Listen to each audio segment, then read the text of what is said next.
All right, testing Jo&Ke's microphone test 1 2 3, test 1 2 3. Testing Kevin's microphone test 1 2 3, test 1 2 3.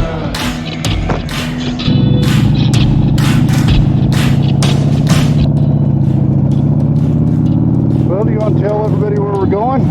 I'm not sure. Are we just going to the east side of town? Yep. Norman had a tornado go through it Sunday night. Today is Wednesday. It was a rough night. It was fast, but it was a little bit rough. The winds blew pretty hard. I think they're saying it was an EF2. Right.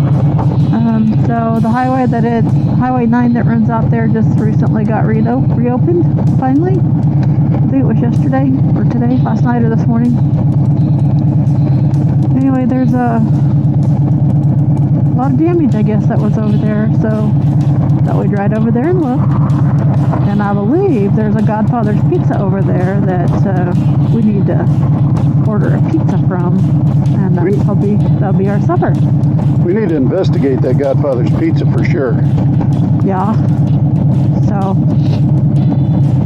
and as chilly as it is, which it's like, what, 62 or 60? Right. Something like that. The air conditioning is definitely on today. A little cool. Yep. No sun. So, we won't be able to stay out too awful long. It'll be pretty chilly.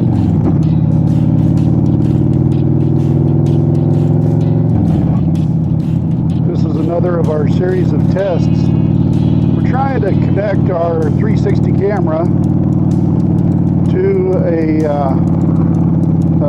microphone set that we've got. We've ordered a Comica Boom X-D receiver with two wireless microphones that have microphone extenders on them. So we put the XD transmitters on the back of our helmet, and they're not permanent, they're just clipped on. And then we ran the wire for the wired microphone up through, and it's connected in the front of our helmets. You can see it on mine right here where the wire's coming through the top and going down to the face. So we're going to test it out, see if it works. And if it does work, then we're going to do another video showing how we got everything set up.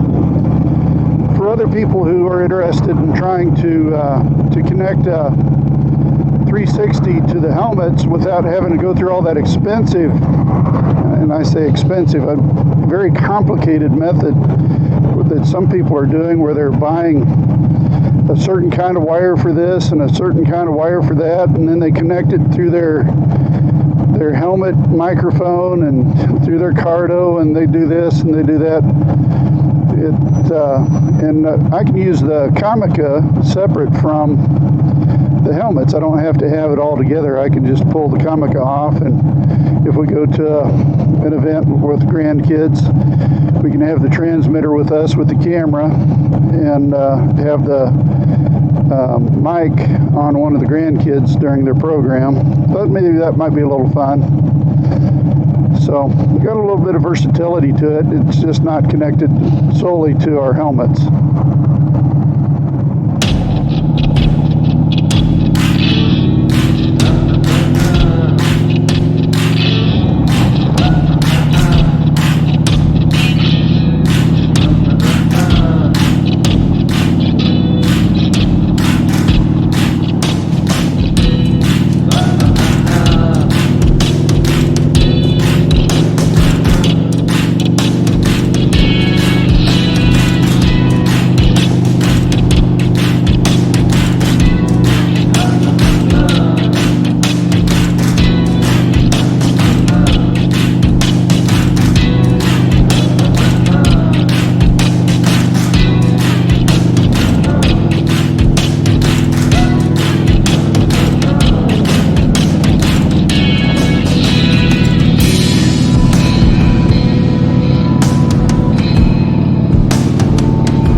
that Norman was on CNN. Was that Monday morning because of the tornado?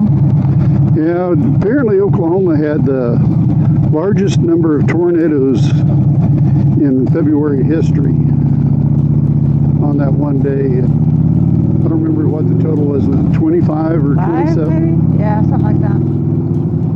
They were warning us, though. I mean, what a good 2 or 3 days ahead of time, they told us that we were going to have bad weather that evening.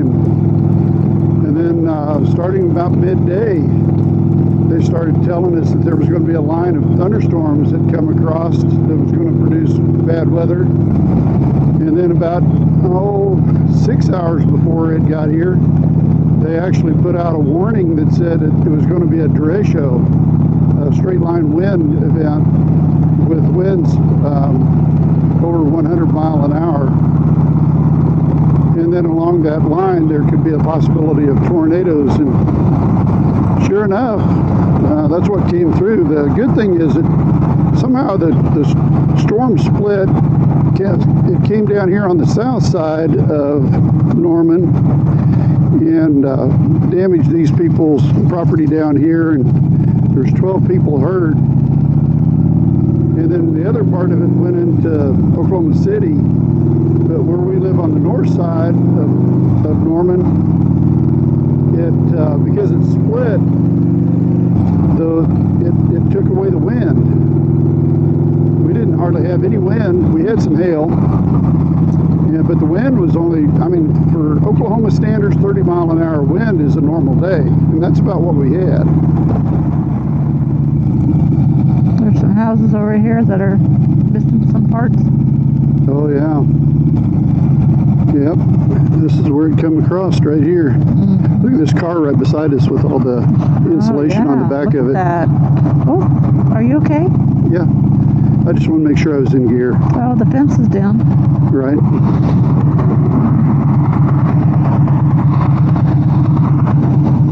Trees are all toppled over. Yep. Uprooted. That's one of those big, beautiful cedar trees too. That be nice to have that trunk to make a tree house in our backyard with. Right. Yeah, look at all the trees that are against the houses and the apartments.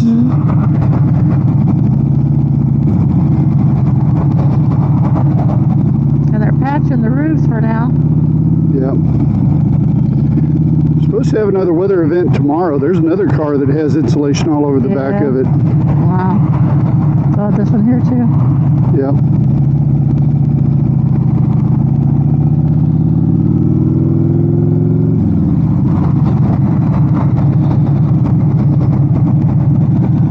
I bet it was absolutely frightening for these people in these apartments and stuff.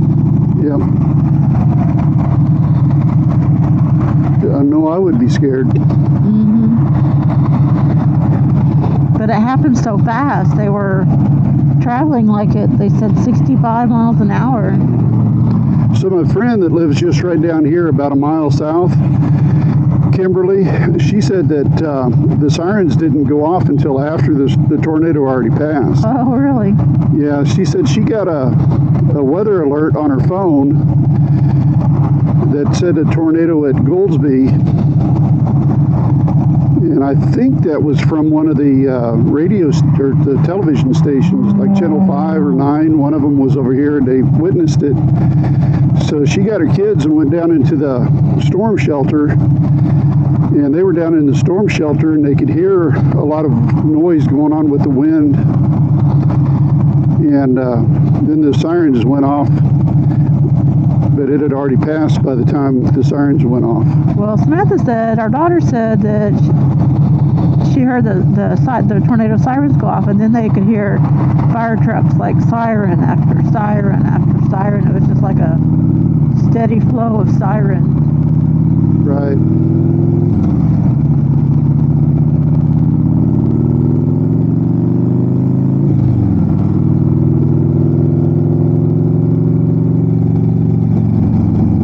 So one of these, I think it's on the other side. So the tornado went through here, This is kind of like ground zero we're going over right now. Then the tornado goes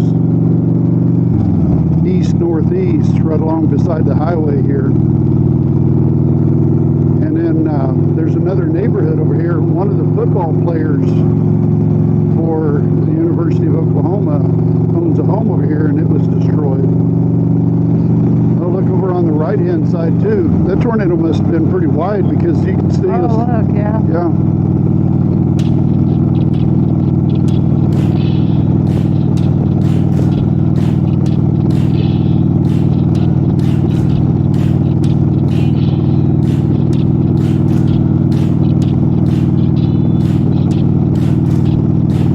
Never like to see tornadoes. Look at all of the debris on the inside of that fence. Yeah, all the insulation out of the attics in the middle of the road right here beside us. Look at all the electric trucks yeah, up here. out here.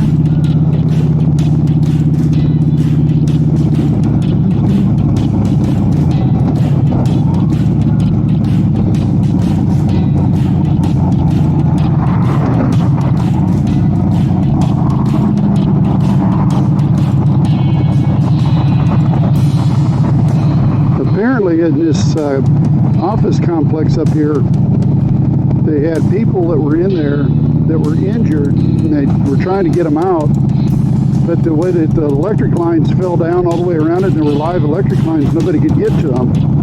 They couldn't get in, nobody could get out, and they had to, the ambulance was going to be too big, and the ambulance couldn't go underneath the power line, so they decided to use a couple of sheriff's cars, and they went underneath the power line with the power line just, you know, inches above the roof, and they rode in to get everybody, and then they started bringing them out in the sheriff's vehicles one at a time. That's right here at this National Post Office Center. Oh, really? Yeah, some of the walls missing right over there. Yep. Yeah, that's what's going on. There's somebody got arrested.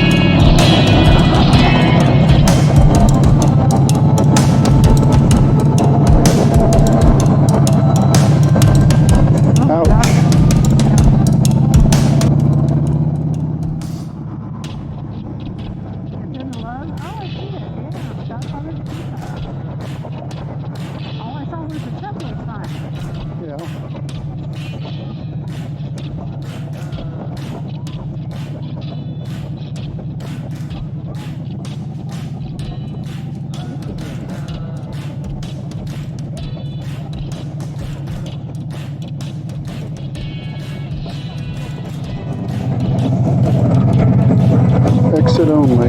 Yeah, there's your exit. This is your entrance. Okay.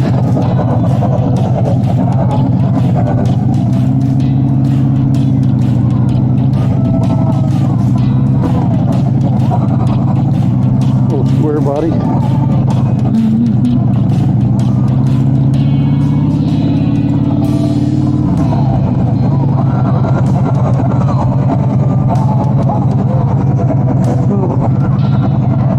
Yeah, a little bit earlier and I could have snuck right on across. Probably still could, but I don't want to take any chances. Yeah, no need to be in a dangerous hurry.